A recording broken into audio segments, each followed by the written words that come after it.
इस बीच आपको बता दें, लाहौर की हम ये तस्वीरें दिखा रहे हैं जहां पर तमाम जो इमरान की पार्टी के समर्थक हैं वो सड़कों पर लाहौर की उतर आए हैं। ये एक तरह की शक्ति प्रदर्शन दिखाने की एक तरह से कोशिश हो रही है तहरीक इंसाफ पार्टी की तरफ से। आप देख रहे हैं तमाम जो इमरान खान की पार्टी के समर्थक हैं वो लाहौर की सड़कों पर उतर आए। ये आप देखिए लाहौर का नज़ारा है। पाकिस्तान का ये बड़ा शहर है और पुराना शहर है और यहाँ पर तमाम जो तहरीक इंसाफ पार्टी के जो समर्थक हैं, सपोर्टर्स हैं, वो रात में सड़कों पर उतर आए हैं झंडे लिए हुए पार्टी के, और ये एक तरह के सपोर्ट में उतरे हैं इमरान खान के और इमरान खान की पार्टी में। प्रोफेसर आसिफ, हम तस्वीरें दिखा रहे हैं, ये लाहौर की सड़कों की तस्वीरें हैं। तमाम तहरीक इंसाफ पार्टी के जो समर्थक हैं, सपोर्टर्स हैं, वो सड़कों पर उतर आए। पहले जरा इस पर आप अपनी राय रखें और उसके बाद जो मेरा सवाल था उस पर जवाब दें। पंकज भाई, इस तरह की तस्वीरें देखने को मिलती रहेंगी और हमने कल जब स्पीच भी सुनी है इमरान खान की, तो उन्होंने बाकायदा कहा है कि संडे के दिन, लास्ट टाइम तो उन्होंने कहा था कि संडे सरप्राइज होगा, इस बार का सरप्राइज तो नहीं था, लेकिन उन्होंने बाकायदा अपनी जो उनके सपोर्टर्स हैं उनको एक पुरअमन तरीके से ही सही, लेकिन उनको बुलाया है कि आप बिल्कुल एजिटेशन करें, आप सड़कों पे आएं, और उसका नतीजा आज ये दिखने को मिल रहा है। बहुत से ऐसे देखे, वो भी एक वहाँ के प्रधानमंत्री है, उन्होंने भी अपनी एक जमीन बनाई है। ये अलग बात है कि उनकी मौजूदगी में ये जो सर, इसी से जुड़ता एक सवाल मेरा है, सर इसी से एक जुड़ता हुआ सवाल है कि क्रिकेट उन्होंने बेहतरीन खेली है, उसमें कोई शक नहीं, शानदार कप्तान, बहुत जबरदस्त मोटिवेटर रहे, लेकिन राजनीति, पॉलिटिक्स जो है एकदम ऑल टुगेदर डिफरेंट गेम है। तो क्या इसको भी समझ लिया उन्होंने इन 3 सालों में? क्योंकि उन्होंने कहा कि मैं आखिरी विकेट तक नहीं छोड़ूंगा इस मैदान को, और वो करके भी दिखा रहे हैं। क्योंकि अब देखिए सुप्रीम कोर्ट की स्पेशल बेंच को बैठना पड़ रहा है। तो जरा इसका भी जवाब चाहूंगा मैं आपसे। देखिए, वो क्रिकेट और राजनीति को क्रिकेट के पिच के हिसाब से ही वो खेल रहे हैं, लेकिन कहीं ना कहीं मैं बता रहा हूं कि उस खेल में वो फंसते चले जा रहे हैं। ये अलग बात है कि वो अभी जमीन पकड़ने की कोशिश कर रहे हैं कि अगर दोबारा से इलेक्शन हो जाए तो क्या, लेकिन उनको ये नहीं समझ में आ रही बात कि एक तरफ जब आपने सुप्रीम कोर्ट का रुख देख लिया है, सख्त रुख, जो मिसकैलकुलेशन था इमरान खान का और उनकी पार्टी का कि शायद वो जो अपने डिप्यूटी स्पीकर के जरिए अगर ये फैसला या रूलिंग करवाते हैं तो वो कहीं ना कहीं इससे निकल जाए और उनकी जीत हो जाए, वहां पे उनकी हार हो चुकी है। वैसी सिचुएशन में सुप्रीम कोर्ट के इस फैसले को नहीं मानना या उस डेट में या आज की तारीख में इसको डिले करते हुए इसको नहीं करना, और लोगों को या वहां की आवाम को, जो खास तौर से रमजान के महीने की बात करते हैं, जब वो खुद कहते हैं कि वो बड़े ही एक इस्लामिक वो है और एक पूरी चीजों को फॉलो करना, तो रमजान के महीने में जब इबादत करने का महीना है तो आपने सबको इबादत से हटा के आपने पूरा जुलूस निकलवा दिया है, उन सबको वहां बिजी कर रखा है। तो कम से कम इस महीने की ही इज्जत रख लेते। खैर, ये तो अब एक दूसरी बात जो मैंने कही, लेकिन इस तरह की तस्वीरें आपको दिखती रहेंगी, ठीक है सर, मिलती रहेंगी। अली ताहिर साहब, लेकिन अली ताहिर साहब, जरा आपके पास आना चाहूंगा। वो सवाल मैंने यहां आसिफ साहब से पूछा था, जरा अब आप उसका जवाब दे दीजिए, क्योंकि 2 सवाल मैंने उनसे पूछ लिए। देखिए, अगर वो सूरत हाल बनता है कि अचकन पहन लेते हैं शहबाज शरीफ, तो 180 रुपए जो डॉलर चला गया है पाकिस्तान में, हमने तुझे भी देख लिया, इमरान खान को आवाम ने पाकिस्तान की, हम तुझे भी आजमा लेंगे, तो क्या कुछ फर्क पड़ेगा क्या? देखिए, ये तो मैं शायद सही आपको जवाब ना दे सकूं। ओनली टू द एक्सटेंट मैं ये जरूर कमेंट कर सकता हूं कि देखिए, इकोनॉमिक पॉलिसीज जो हैं वो वसीतर कौमी मुफाद में बननी चाहिए, और जाहिर है हर हुकूमत की कोशिश ये होती है कि वो इकोनॉमिकली परफॉर्म करे, ताकि लोगों को जब रिलीफ पहुंचता है तो जाहिर है वो जो इकोनॉमी का रिलीफ पहुंचता है तो जाहिर है वो गवर्नमेंट पॉपुलर होती है। तो ये हर मुल्क की हुकूमत की कोशिश होती है कि किसी ना किसी तरह इकोनॉमी को बेहतर किया जाए, आम बंदे को रिलीफ दिया जाए। अब वो किस हद तक होता है, किस हद तक नहीं होता है, ये तो देखने वाली बात है। लेकिन हाँ, मैं ये जरूर समझता हूँ कि ये जो डॉलर का एक राइज है अगेंस्ट द पाकिस्तानी रुपी, शायद इसको कंट्रोल करने की जरूरत है। मैं ये भी समझता हूँ कि शायद जो इन्फ्लेशन है उसको कंट्रोल करने की जरूरत है। मैं ये बात भी समझता हूँ कि जो कमोडिटीज की और एनर्जी की प्राइसेस जो है वो बढ़ती जा रही हैं, इन्फ्लेट होती जा रही हैं, उनको कंट्रोल करने की जरूरत है। तो मैं इस बात का हामी हूं कि Pakistan needs a charter of economy right now, और कुछ डिसीजंस मुल्कों में ऐसे होने चाहिए जब कोई इकोनॉमी होती है, फॉरेन पॉलिसी होती है, जिसके ऊपर के पार्टिजनशिप नहीं होनी चाहिए, जो मुल्क के मुफाद में फैसले लिए जाने चाहिए। One can be hopeful and I am hopeful hopeful कि ये इंशाअल्लाह ताला सिचुएशन जो है वो आने वाले दिनों में बेहतर होगी। प्रोफेसर आसिफ, जरा आप ये समझाएं कि जो आवाम है उनको कितना फर्क महसूस होगा अगर मान लीजिए वो सूरत हाल बनता है कि शहबाज शरीफ जो हैं वो अगर प्रधानमंत्री बनते हैं, प्राइम मिनिस्टर बनते हैं पाकिस्तान के, क्योंकि इतने लंबे वक्त तक जितनी गरीबी झेली, हालांकि जो स्पीच दी इमरान खान ने, उन्होंने कहा कि मैं बहुत गरीब परवर हूं, कैंसर हॉस्पिटल उन्होंने जिस तरह से बनाया था, और मैं स्पोर्ट्समैन हूं, मैं जानता हूं टीम को साथ चलना, देश को साथ लेकर चलना क्या होता है, तमाम तरह की बातें कल उन्होंने अपने भाषण, अपने स्पीच में दी हैं। पंकज भाई, सबसे ज्यादा जो नुकसान होता है किसी का, और खास तौर से पाकिस्तान के अंदर जो हो रहा है, वो वहाँ की आवाम का हो रहा है, और वो इन लोगों की पॉलिसीज की वजह से और इन लोगों का जो अपना एक पावर हंग्री होने की वजह से हो रहा है। ऐसा नहीं है कि आपके मुस्लिम लीग नून कोई नई पार्टी उनके लिए है या उनको उन्होंने देखा नहीं है, और ऐसा नहीं है कि अभी जो हालात हुए, इकोनॉमिक कंडीशंस जो हुई हैं इमरान खान की मौजूदगी में भी, चाहे रोजगार की बात करें, चाहे टेररिज्म की बात करें, चाहे एक इंटरनेशनल प्लेटफॉर्म पे उनकी अपनी पोजीशन की बात करें, या अफगानिस्तान पे क्या हुआ उसकी बात करें, ये तमाम मामले को देखते हुए हम ये कह सकते हैं कि अवाम के लिए सही माने में अगर सोचा गया होता तो पहली बात तो अपोजिशन ने ऐसे मौके पे, जब कोरोना काल से जूझती हुई पूरी वहां की आवाम, पूरी दुनिया ने उसको देखा है, हर मुल्क में हुआ है, लेकिन वहां पे भी हुआ है, उसको देखते हुए उन्होंने ऐसे वक्त पे, रमजान का महीना शुरू हो रहा है, सारे लोग परेशान है, जॉब्स की जरूरत है, और सही मौका देखते हुए पहले तो अपोजिशन ने ये बात कर दी। ये मैं इसलिए बता रहा हूँ कि आपको अंदाजा होगा कि कितने सिंसियर हैं वो लोग अवाम को लेकर। दूसरी चीज है कि जब वो बात आ गई तो अब यहाँ पे इमरान खान को अपनी पोजीशन बचाने के लिए वो नए नए पैतरे और नए नए वो क्रिकेट टेक्निक्स ला रहे, जो पिछला सवाल भी आपका था। तो मैं ये कह रहा हूँ कि ये टेक्निक्स चल नहीं रहे, और अवाम कहीं ना कहीं पूरी तरह से परेशान है, और अब इमरान खान को भी इस चीज का अंदाजा है और शहबाज शरीफ को भी इस चीज का अंदाजा है, क्योंकि ये तमाम चीजें इतनी आसानी से ठीक होंगी नहीं। अगर तो वो ठीक होने की होती तो आपने देखा होता कि किस तरह से शहबाज शरीफ ने ही खुद कहा, जिसको इमरान खान ने बार बार ये रिपीट किया कि beggars can't be the choosers. तो जब वो खुद कह रहे हैं कि वहां की आवाम, वहां के पूरा मुल्क, वहां के आने वाले प्रधानमंत्री पहले से कह रहे हैं कि वी आर द बेगर्स, मुझे अफसोस हो रहा है इस चीज को कहते हुए, लेकिन उनको अफसोस नहीं हुआ जब वो ये कह रहे हैं पहले से, तो वहां की आवाम को कैसे आप समझ सकते हैं कि आगे क्या उनकी बेहतरी होने वाली है। बेहतरी तभी होगी जब वहां स्टेबिलिटी आएगी, स्टेबिलिटी तभी आएगी जब वहां एस्टेब्लिशमेंट और दूसरे जो नॉन स्टेट एक्टर्स होते हैं वो लोग इन चीजों में अपने वेस्टेड इंटरेस्ट को साइड में रखते हुए अवाम के इंटरेस्ट को पहले देखें। लेकिन हो क्या रहा है कि कोई भी अवाम के इंटरेस्ट को नहीं देख रहा है। आपने अगर आज की स्पीचेस भी देखी होंगे शाह महमूद कुरैशी साहब की हो, चाहे आपने अगर शहबाज शरीफ की स्पीच भी देखी होगी, तो सिर्फ और सिर्फ डेस्परेशन नजर आ रहा है, सिर्फ और सिर्फ एक्साइटमेंट नजर आ रहा है। एक्साइटमेंट और डेस्परेशन इतना ज्यादा है कि शहबाज शरीफ के वर्ड्स और अल्फाज और उनके जो जेस्चर्स है वो भी नहीं मैच कर रहे थे। अगर आपने नोटिस किया होगा तो जब वो कह रहे थे बहुत कन्विक्शन के साथ कहिए, आप का हार्ट जो है हार्ट को माइंड की तरफ दिखा रहा है और माइंड को हार्ट की तरफ दिखा रहे हैं। मैं ये इन चीजों को ये कह रहा हूं कि सबको अपनी अपनी पड़ी हुई है, लेकिन अवाम की अगर कोई सही माने में फिक्र करता तो सेंसिबल बात होती और सुप्रीम कोर्ट की कम से कम इज्जत की जाती। जी, इस बीच मैं आता हूं आपके पास, आसिफ भाई आपके पास आता हूं। इस बीच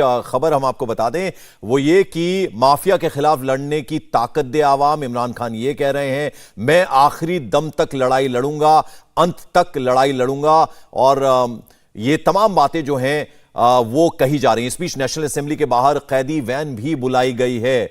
बड़ी खबर आपको बता दें, पाकिस्तानी संसद के बाहर जो प्रिजनर्स को ले जाने वाली वैन होती है वो बुलाई गई है। वो किस वजह से बुलाई गई है कुछ देर में वो भी साफ होगा।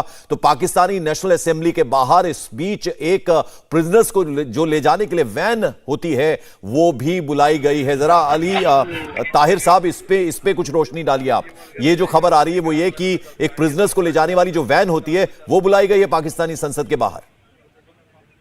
अच्छा देखिए, मैं कुछ ज्यादा इसके ऊपर इस वजह से रीड इन नहीं करूंगा चूंकि ये वायरल वीडियो हुई है पाकिस्तान में। मुझे भी एक दोस्त ने इसको फॉरवर्ड किया, लेकिन अक्सर ऐसा होता है कि जहां पे सिक्योरिटी ज्यादा डिप्लॉय की जाती है तो at times for the transportation of officers of the force और मेंबर्स ऑफ द फोर्स उनको इन प्रिजनर्स वैन्स में भी कभी कभार आगे पीछे लेके जाया करता है। तो मैं समझता हूं कि वो चूंकि जाहिर है ठीक बात, एक कॉन्स्टिट्यूशनल क्राइसिस चल रहा है, और जब कॉन्स्टिट्यूशनल क्राइसिस चलता है तो एक ऑटोमेटिकली ड्रामेटिक्स जो है वो बढ़ जाती हैं। लोग जो है वो चूंकि पूरा मुल्क टीवी के सामने होता है, इस वक्त पूरा पाकिस्तान जाग रहा है, और मैं समझता हूं कि जिस तरह इंडियन चैनल्स कवर कर रहे हैं, इंडिया में भी इंटरेस्ट है, तो कुछ ड्रामेटिक्स जो है वो खुद ब खुद इंट्रोड्यूस हो जाते हैं बीच में। लेकिन मैं नहीं समझता कि कोई इस तरह से कोई रेस्ट होने वाला है अप अंटिल सुप्रीम कोर्ट बैठ के कोई ऑर्डर जारी नहीं करती। और अगर सुप्रीम कोर्ट कोई ऑर्डर जारी करती भी है तो इस तरह से पहले प्रिजनर वैन के अंदर उसको नहीं लेके जाया जाएगा, उसका पूरा एक प्रोसेस मौजूद है कि किस तरह वारंट्स इशू होते हैं, किस तरह से समन किया जाता है, किस तरह से बुलाया जाता है। It is completely different procedure. तो मैं समझता हूं कि अगर कोई ये समझ रहा है कि वो प्रिजनर वैन में कोई सिंघम मूवी जैसा कोई सीन होने वाला है तो ही वुड बी डिसअपॉइंटेड। ठीक है अली ताहिर साहब और प्रोफेसर आसिफ साहब, आप पाकिस्तान को बखूबी समझते हैं, बहुत अच्छे से समझते हैं, इसलिए आपके तजुर्बे से हम अब ये जानना चाहेंगे। देखिए हमने मरियम नवाज को लगातार देखा है इन पिछले 3 सालों में, जिस तरह से उभर कर वो आई हैं, तकरीरें उनकी सुनी हैं, रैलियां उनकी हमने देखी हैं। फिर अब शहबाज शरीफ जो है वो अचकन पहन के वो तैयार हैं इमरान खान के हवाले से, वो उन्हें नहीं पहनने देंगे। और अब अभी हमने संसद में देखा नारेबाजी हो रही है, एक जरदारी सब पर भारी। तो अभी तो चलिए डेस्परेशन है कि इमरान को हटाना है, इसलिए एक लीडर चुन लिया गया है ऑपोजिशन का, एक मिला जुला, लेकिन बाद में चल पाएगा सिलसिला? प्रोफेसर आसिफ। देखिए मुझसे आपने पूछा सवाल। अली भाई आता हूं जरा प्रोफेसर आसिफ से। मुझे इस बात का सिर्फ शक ही नहीं यकीन है कि बाद में ये नहीं चल पाएगा। हमने देखा है कि किस तरह से ये ऑपोजिट पोल्स अपने अपने वेस्टेड इंटरेस्ट को अचीव करने के लिए इकट्ठा हुए हैं, मौके पे चौका लगा रहे हैं, हो सकता है छक्का भी लगाएं, लेकिन ये तमाम वो लोग हैं जो कुछ ही देर में, कुछ ही समय में वो अपने आप ही इस चीज से आपको मेरी आवाज आ रही है? बिल्कुल आ रही है सर। हाँ, कुछ ही दिनों में देखिएगा कि ये तमाम अपने आप ही एक दूसरे से अलग हो जाएंगे। जहां इलेक्शन की बात आ गई, जहां दूसरी तमाम पावर और पोजीशन की बात आई, अभी इनका एक मकसद ये जरूर है कि ये किसी भी तरह से बस ये चाह रहे हैं कि इनका अपना मकसद पूरा हो जाए। बिल्कुल सर, मैं लौटता हूं आपके पास। अली भाई आपके पास आऊंगा, उससे पहले एक और बड़ी खबर दे दे। आर्मी चीफ को हटाने की खबर को इमरान खान ने सिरे से उसका खंडन किया है। पहले यह दावा किया गया था कि इमरान खान आर्मी चीफ को हटा सकते हैं, इमरान ने खुद ही इस खबर का खंडन कर दिया। इस बीच पीपीपी अध्यक्ष बिलावल भुट्टो ने बयान दिया है, दूसरी बार सुप्रीम कोर्ट के आदेश की अवहेलना हुई है, यह बात बिलावल ने कही है। सुबह 10 बजे से अब तक वोटिंग नहीं हुई है, यानी सीधे सीधे ये सुप्रीम कोर्ट के आदेश की अवहेलना हो रही है। दूसरी बार यह अवहेलना हुई है, ये बिलावल भुट्टो कह रहे हैं। उन्होंने पीपीपी अध्यक्ष हैं, जैसा कि आपको मालूम, उन्होंने कहा कि दूसरी बार सुप्रीम कोर्ट के आदेश की नाफरमानी हुई है, उसकी अवहेलना हुई है। सुबह 10 बजे से लेकर अब तक वोटिंग नहीं हुई है। तो यह बात अब बिलावल भुट्टो ने कही कि सुबह 10 बजे से संसद चल रही है, लेकिन अभी तक वोटिंग नहीं हुई है। दूसरी बार संविधान को तोड़ा जा रहा है। स्पीकर जल्द से जल्द वोटिंग कराएं। अली ताहिर साहब, अब देखिए बिलावल भुट्टो का यह बयान आया है, वो ये कह रहे हैं कि यह दूसरी बार नाफरमानी हुई है सुप्रीम कोर्ट के आदेश की। सुबह 10 बजे से संसद चल रही है और अभी तक ये तय नहीं हुआ है कि वोटिंग होनी है। जल्द से जल्द स्पीकर वोटिंग कराएं। जी, ये बात बिल्कुल ठीक है, और मैं आपको कुछ न्यूज भी देता चलूं। चूंकि मैं खुद भी वकील हूं, तो मुझसे अभी अभी एक मेंबर पाकिस्तान बार काउंसिल ने व्हाट्सएप पे शेयर किया है वो उस सिविल मिसलिनियस एप्लीकेशन, जो कि एक कंटेम्प्ट एप्लीकेशन है जो सुप्रीम कोर्ट के अंदर दायर हो चुकी है। और इस वक्त अगर सुप्रीम कोर्ट बैठ के फैसला करेगी तो वो कंटेम्प्ट एप्लीकेशन के ऊपर अब हेयरिंग होगी, उसी कंटेम्प्ट एप्लीकेशन के ऊपर जो पाकिस्तान बार काउंसिल ने सुप्रीम कोर्ट में फाइल की है। 12 बजे तक टाइम था, सिर्फ 50 मिनट पीछे रह गए हैं। खान साहब मौजूद है नेशनल असेंबली के अंदर। मैं ये समझता हूं कि अगर अगले 50 मिनट के अंदर इन्होंने वोटिंग ना कराई तो जो स्पीकर का रोल है वो जो है बड़े सुनहरी हरफूफ में नहीं लिखा जाएगा तारीख के अंदर। History does not forgive anybody.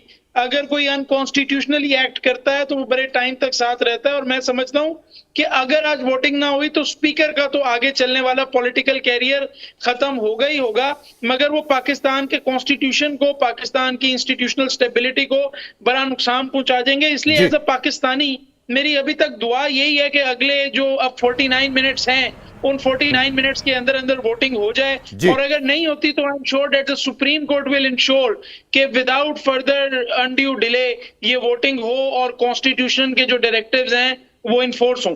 Professor Asif, जरा आप समझाइए, क्या आपको लगता है जो टाइम बाइंग स्ट्रेटजी एक तरह से इमरान खान और उनकी कैबिनेट की है, उसमें वो सफल हो पाएंगे? मंडे तक बात खिंच जाएगी, उनको थोड़ा और वक्त मिल जाएगा, या आज ही अब से कुछ देर में, जैसा 49 मिनट्स का जिक्र कर रहे हैं अली ताहिर साहब, उसी में फैसला होना है? देखें, मैं तो यही समझ रहा हूं कि उनको अगर विजडम सही होगी, क्योंकि यहाँ पे मामला सुप्रीम कोर्ट का है, यहाँ पे मामला अनकॉन्स्टिट्यूशनल मैटर्स को लेकर है, और यहाँ पे मामला पाकिस्तान की पुरानी हिस्ट्री में इस तरह की तमाम चीज़ों को देखने की ज़रूरत है। तो मुझे लगता है कि अगर वो कितना भी टाइम बाय करने की कोशिश करें, उनको आज ही करना चाहिए। और अगर वो नहीं करते मंडे तक, मैं इसको कई डिबेट्स में और बल्कि आपके चैनल पे भी कई बार कह चुका हूँ कि देखें, ये तमाम चीज़ें जो है ना, वो थोड़ी थोड़ी देर के लिए इंटरनल ब्रीदर का तो काम कर सकती है। एक दिन का वक्त मिल जाए, 2 दिन का वक्त मिल जाए, कोई डिसॉल्व कर दिया उन्होंने असेंबली को, फिर उसके बाद सुप्रीम कोर्ट तक बात गई, फिर हो सकता है मंडे तक बात चली जाए। लेकिन हर हालत में इनको जाना ही है। वो इसलिए जाना है पंकज भाई कि बाकायदा इनको इस चीज का एहसास हो चुका है। अगर ये एहसास नहीं होता तो फर्स्ट प्लेस में ही ये चीज नहीं होती कि इन्होंने इतने सारे ड्रामे किए होते। उनको पहले अगर उनके पास इतने लोग होते, इनके पास इतना सपोर्ट होता अगर, तो ये किसी भी हालत में इस तरीके का फैसला नहीं लेते। हर मोड़ पे उसको, इमरान खान को और उनकी टीम को इस चीज का अंदाजा है कि ये पूरी तरह से इस पे फेल्ड अटेम्प्ट है। और आगे भी जो ये कर रहे हैं, ये सिर्फ फेल्ड अटेम्प्ट ही नहीं है, बल्कि साथ साथ इसमें एक चीज मैं ऐड करूं कि बहुत ही बड़ा वो रिस्क भी ले रहे हैं। क्योंकि मैं जो एक बार बार ट्रीजन का जिक्र कर रहा हूं, या मैं जो बार बार आर्टिकल 6 का जिक्र कर रहा हूं, या मैं बार बार जो कंटेम्प्ट ऑफ कोर्ट की बात कर रहा हूं, उसके बेस पे अगर तो कल को शहबाज शरीफ आ जाते हैं या अपोजिशन आ जाती है, वहां की हिस्ट्री अगर आप देखें तो इसमें कोई दो राय नहीं है कि आपने अभी जेल की बात करी है। मैं तो कह रहा हूं कि बहुत ही सीवियर कॉन्सिक्वेंसेस की को भी फेस करने की नौबत आ सकती है। शायद ये एक बहुत बड़ी वजह है कि आप एक ह्यूमैनिटेरियन और एक सिंपैथी लेने वाली जब बात होती है, वो इसी वजह से पब्लिक से कनेक्ट होना चाह रहे हैं, पब्लिक को वो लाना चाह रहे हैं सड़कों पे, और वो चाह रहे हैं कि पब्लिक उनके साथ खड़ी हो जाए। क्योंकि वो आगे जो एक खाई दिखाई दे रही होगी उनको, वो उन्हें भी दिख रही होगी, हम सबको भी वो दिखाई दे रही है। क्योंकि मैं आपको बताऊं कि वो अभी जो सिचुएशन चल रही है, वो पूरी तरह से मुल्क को गृह युद्ध की तरफ ले जाता हुआ दिख रहा है। अगर आप अभी इंक्वायरी करवा लो, आप शाह महमूद कुरैशी ने कहा कि आप इंक्वायरी करवा लीजिए, आप इस पे, ये सब डिले करने की टैक्टिक्स है। क्योंकि पहले अगर आपने इंक्वायरी करवानी होती तो उस वक्त आपने क्यों नहीं करवाई, जब आपने 6 मिनट के अंदर आपके डिप्टी स्पीकर जो है वो आते हैं और आपके कासिम साहब, और वो कहते हैं सीधा कि हमने ये रूलिंग दे दी और खत्म कर दिया। उस वक्त तो आपने ना कोई डिबेट करवाया, उस वक्त ना ही आपने कोई डिस्कशन करवाई, उस वक्त आपने कॉन्स्टिट्यूशन की, रूल्स की, लॉस की धज्जियां उड़ाई, और सभी पार्टीज उड़ाती जा रही, इन्होंने भी उड़ा दी। अब जब ये धज्जियां उड़ गई उस वक्त, अब जब सुप्रीम कोर्ट की तरफ से ये बात आ गई है, अब आप कह रहे हैं कि हम डायलॉग्स भी करेंगे, अब आप कह रहे हैं कि हम इंक्वायरीज भी करवाएंगे, अब आप कह रहे हैं ये तमाम चीजें करेंगे। ये सब इसके पीछे एक ही मकसद है कि किसी वजह से और वक्त मिल जाए, ऑपोजिशन के अंदर शायद कुछ और दूरी आ जाए, कुछ हॉर्स ट्रेडिंग में ये भी कामयाब हो जाए, वो भी हो। क्या लगता है ये जो हॉर्स ट्रेडिंग की बात कर रहे हैं कि ऑपोजिशन ऐसा कर रही है, इतने बड़े प्लेटफॉर्म पे जब आप गवर्नमेंट फॉर्म करने की बात करते हैं, तो क्या इनकी पार्टी, क्या, मैं जानता नहीं हूं, मैं अपने एक एनालिसिस दे रहा हूं कि क्या इनकी पार्टी इसमें इन्वॉल्व या मुलव्विस नहीं होंगी। तो कहने का मतलब यह है कि जब आप ये करते आर या पार की लड़ाई कर रहे हैं, जब आपको देखना है कि हमें हारना ही नहीं है, मुल्क हमारा कहीं भी चला जाए, हमारे वहां के अवाम की सिचुएशन कुछ भी हो जाए, हमें अपनी पोजीशन बचानी है, अगले को नई पोजीशन लेनी है, और वो शेरवानी सिलवा के तैयार है, और इनको अपनी पोजीशन छोड़नी नहीं है, तो मुल्क के बारे में कौन सोचेगा? ये एक बहुत ही बड़ा सवाल है। और एक चीज में अगर आप जरा सी इजाजत दे दें, आपने अभी पिछले सवाल में भी किया था, मैं 10 सेकंड लूंगा आपसे, कि आपने देखा होगा कि अवाम किस तरह से वहां फायदे में होगी। वहां पे मस्जिद के अंदर कई बार, और अभी रिसेंटली वहां पे मस्जिद के अंदर धमाके होके सैकड़ों लोगों की जान चली गई। उन चीजों पे सोचना चाहिए, टीएलपी और टीटीपी पे सोचना चाहिए, इकोनॉमी पे सोचना चाहिए। और यहाँ पे ये सब इस चीज पे मौजूद है कि कैसे आज 200 के पास 200 के पार डॉलर जाने वाले हैं और 200 के पार उनकी अपोजिशन की सीट्स भी जाने वाली हैं और जितनी सीट्स अपोजिशन की जा रही है उतने ही डॉलर्स वहां पे बढ़ रहे हैं 190 195। आपको मैं बता दूं अपोजिशन की सीट के हिसाब से उस दिन के डॉलर का रेट भी होगा पाकिस्तान के मुताबिक। तो कहने का मतलब यह है कि अवाम के बारे में सोचा जाए। ठीक है अली ताहिर साहब, देखिए बहुत तफसील से समझाया हमें अभी प्रोफेसर आसिफ ने, जरा आप भी समझा दीजिए। देखिए एम्बिशन सबके अपने अपने होते हैं। मरियम नवाज को हमने तकरीरें करते हुए देखा, रैलीज में देखा, लेकिन चूंकि शहबाज शरीफ परिवार में नवाज शरीफ के बाद बड़े हैं तो उनके अपने एम्बिशंस हैं, बिलावल भुट्टो के अपने एम्बिशंस हैं और उनके पिता जरदारी साहब के अपने एम्बिशन है। अभी हमने संसद में देखा नारेबाजी हो रही है, एक जरदारी सब पर भारी। तो ये सब अभी तो इकट्ठे हैं लेकिन किस तरह से चला पाएंगे? ऐसे में आवाम का क्या होगा? आवाम सब समझ रही है, देख रही है। अगर कल को चुनाव होते हैं तो वो फैसला आवाम करेगी, लेकिन ये क्या मिलकर चला पाएंगे? देखिए कोई कोalition गवर्नमेंट चलेगी या नहीं, मेरा मानना ये है, of course it is not from the gospel, लेकिन मेरा मानना ये है कि वो अल्टीमेटली जो कोalition का लीडर होता है यानी मुल्क का वजीर आजम होता है उसके ऊपर डिपेंड करता है। मैं अगर आपको इंडिया की मिसाल दूं तो अटल बिहारी वाजपेयी साहब को हमने देखा कि डिफरेंट जगहों से मिला के उन्होंने कहीं की ईंट कहीं का रोरा और बनुमती ने कुंभा जोड़ा, लेकिन वो कोalition बड़ी सक्सेसफुल चली। और इसी तरह पाकिस्तान के अंदर भी हमने देखा है कि काफ लीग की हुकूमत थी, कोalition बड़ी सक्सेसफुली चलाई गई। पीपल्स पार्टी की हुकूमत थी, कोalition बड़ी सक्सेसफुली चलाई गई। तो ये तो डिपेंड करता है on the leader of the country कि वो किस तरह से वो जो गठजोड़ होता है उसको किस तरह से आगे लेके चलता है। लेकिन जाहिर है कि ये तमाम जो पार्टियां हैं उनकी अपनी अपनी आइडियोलॉजिकल लाइनिंग्स हैं, उनकी अपनी अपनी एक आइडियोलॉजिकल डिफरेंसेस हैं और उनके अपने अपने मकासद हैं कि वो पावर में आके क्या करना चाहते हैं, क्या लेना चाहते हैं और किस लिए करना चाहते हैं।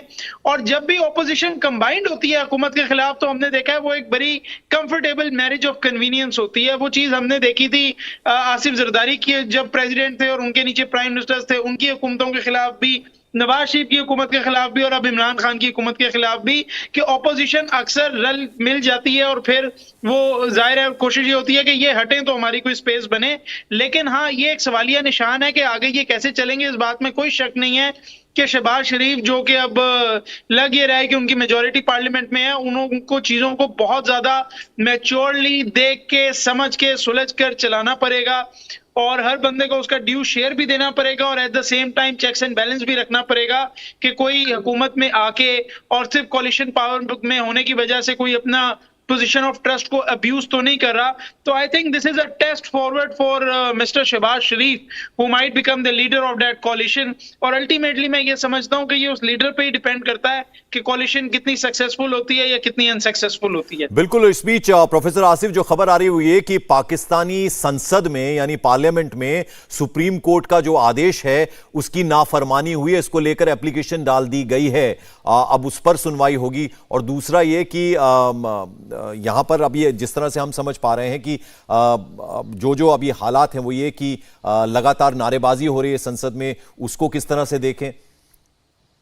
ये पूरी तरह से एक्सपेक्टेड लाइन पे है और ये जो एप्लीकेशन दी गई है या जो शिकायत की गई है ये तमाम चीज़ें अभी और होती रहेंगी और ये तो होना ही है। इसी वजह से तो मैं और बल्कि हमारे पाकिस्तान से जो आपके विश्लेषक जुड़े हुए हैं वो भी कह रहे हैं कि हो ना हो ये आज ही इस चीज़ को करने की कोशिश करेंगे। अगर वो नहीं करते हैं तो दलदल में और फंसते चले जाएंगे, क्योंकि मैं बार बार ये कहता चला जा रहा हूँ कि ये उनके लिए एक सही कदम नहीं होगा। अब देखें कि आपने अभी फौरन ही ये बात कह दी कि वहाँ पे इस तरह की हरकतें शुरू हो गई हैं और इस तरह की एक्टिविटीज शुरू हो गई हैं। इन चीज़ों का अंदाज़ा पाकिस्तान में इमरान खान की टीम को भी है और वही एक वजह है कि वो पब्लिक की तरफ ज़्यादा उनका रुझान जाता हुआ दिख रहा है, क्योंकि आप ये जान रहे हैं कि लाइफ सपोर्ट मशीन की बात हो रही है, जब आप जान रहे हैं कि वहाँ की तमाम सिचुएशन जो है अभी वहाँ की गवर्नमेंट जो है जी सर मैं लौटता हूँ आपके पास। जरा इस बीच एक और बड़ी खबर आ रही है वो बता दें आपको कि अभी तस्वीरों में आप देख रहे हैं तमाम जो नेता हैं वो पहुंच रहे हैं।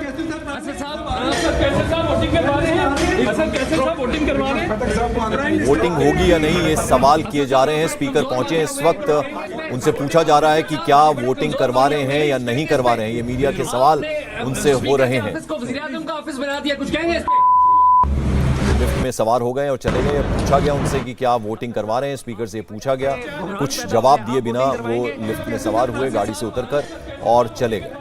वोटिंग आप करवा रहे हैं नहीं, मीडिया के सवाल थे जिसका उन्होंने जवाब नहीं दिया और वो लिफ्ट में सवार हुए और वहां से चले गए बिना कोई भी जवाब दिए हुए। पीटीआई के रहनुमा उनके साथ थे इस दौरान। तो आप तस्वीरों में देख रहे हैं स्पीकर पहुंचे अभी अभी और उनसे पूछा गया, मीडिया ने सवाल पूछा कि आप वोटिंग करवा रहे हैं या नहीं, इसका उन्होंने कोई जवाब नहीं दिया और वो वहां से लिफ्ट में बैठ के चले गए। और इस बीच जो खबर आ रही है वो कि पाकिस्तान में देश छोड़ने पर पूरी तरह से पाबंदी लगा दी गई है। तमाम जो ऑफिसर्स हैं और जो लीडर्स हैं उनके देश छोड़ने पर बैन लगा दिया गया है। जो गवर्नमेंट एम्प्लॉयज हैं उनकी छुट्टियां कैंसिल कर दी गई हैं, अस्पतालों में इमरजेंसी लगा दी गई है। तमाम खबरें जो हैं इस वक्त पाकिस्तान से आ रही हैं। राणा जोहेब अली इस वक्त हमारे साथ पाकिस्तानी जर्नलिस्ट जुड़ रहे हैं। राणा साहब, आपसे जानना चाहेंगे इस वक्त ताजा सूरत हाल, अगर उस बारे में कुछ आप हमें अपडेट दे पाएं तो। जी बहुत शुक्रिया। मैं आपको इस वक्त जो लेटेस्ट अपडेट है वो तो ये है कि सुप्रीम बार काउंसिल की तरफ से सुप्रीम कोर्ट बार काउंसिल की तरफ से सुप्रीम कोर्ट में आज की जितनी भी ये जो मामला हुए हैं तो इसको डिले के चक्कर में एक एप्लीकेशन जो है वो दायर कर दी गई है तौहीन अदालत के चक्कर में, कि जिसमें कंटेम्प्ट ऑफ कोर्ट जो है वो लगाने की एप्लीकेशन दायर कर दी गई है, जिसकी वजह से चीफ जस्टिस साहब इस वक्त सुप्रीम कोर्ट में पहुंच चुके हैं। सुप्रीम कोर्ट भी ओपन कर दी गई है, उसके बाद इस्लामाबाद हाई कोर्ट भी ओपन कर दी गई है और इन दोनों को ओपन करने के बाद जो चीफ इलेक्शन कमिश्नर का ऑफिस है उसको भी ओपन करने के ऑर्डर कर दिया गया है। हमें लग ये रहा है कि 12 बजे तक अगर वोटिंग नहीं होती है तो चीफ जस्टिस साहब जो उन्होंने परसों अपना फैसला दिया था उस फैसले को वो अमल दरामद करवाने के लिए वो सबसे पहले तो आर्टिकल पाकिस्तान का जो आइन का आर्टिकल 190 है उसके तहत वो आर्मी को ऑर्डर कर सकते हैं कि जनाब आप इस ये जो मैंने फैसला दिया है उस फैसले पर अमल दरामद करवाई, और उसके बाद जो कंटेम्प्ट ऑफ कोर्ट की एप्लीकेशन उन्होंने दायर किया उस पे वो फैसला दे सकते हैं। उस फैसले पे वो इमरान खान को और स्पीकर को और जो बाकी अमला जो इसमें मौजूद होगा, जो जिसका जिक्र होगा एप्लीकेशन में, उनको अरेस्ट करने का, उनको गिरफ्तार करने का ऑर्डर भी वो दे सकते हैं। बिल्कुल। तो इसलिए राणा साहब, जरा मैं तस्वीरों पे भी थोड़ा सा रोशनी डाल दूं। जो तस्वीरें नजर आ रही हैं संसद के अंदर की तस्वीरें नजर आ रही हैं। लगातार जो तमाम विपक्षी नेता हैं वोटिंग वोटिंग वोटिंग इस तरह के नारे लगा रहे हैं, वोटिंग होनी चाहिए। सुबह 10 बजे से, जिसका बिलावल भुट्टो भी जिक्र कर रहे थे, उनका बयान भी हमने बताया था आपको कि वो ये कह रहे थे कि संसद में जो है वो सुप्रीम कोर्ट की अवमानना हुई है और नाफरमानी हुई है सुप्रीम कोर्ट के आदेश की। और इस बीच आपको बता दें, स्पीकर को हमने दिखाया था तस्वीरों में, लिफ्ट में कार से उतरकर सवार हुए थे, तो उनसे पूछा गया मीडिया की तरफ से कि क्या वोटिंग करवाएंगे। बिना कुछ कहे वो लिफ्ट में सवार हुए और चले गए। अभी आप तस्वीरें देख रहे हैं, संसद भवन के अंदर की तस्वीरें हैं जहां पर वोटिंग हो के नारे लगाए जा रहे हैं। इंडिया टीवी हर वक्त हर जगह डाउनलोड करने के लिए सर्च करें India TV news Google play store या ऐप स्टोर पर।